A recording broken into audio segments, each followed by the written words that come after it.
আসসালামু আলাইকুম। আমি সৌদি আরব রিয়াদ থেকে বলছি।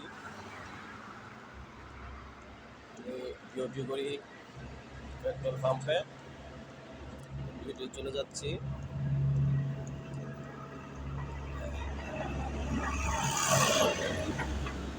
কেউ যদি সৌদি আরব পেট্রোল পাম্পে কাজে আসতে চান তাহলে আসতে পারেন।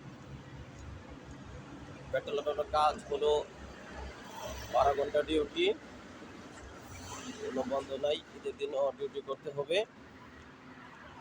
আর বেতন যেটা আছে বেতনটা ক্লিয়ার করে দিয়ে দেয় মাসের 1-2 তারিখে। বেতন কোনো সমস্যা নাই।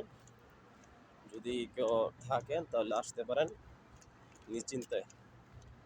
পেট্রোল পাম্পের কাজগুলা একটু কাজটা সহজ, কিন্তু আপনার 12 ঘন্টা ডিউটি, বেতন তারা দিয়ে দেয়। যদি ভিডিওটি ভালো লাগে লাইক দিয়ে কমেন্ট করে শেয়ার করে দিন।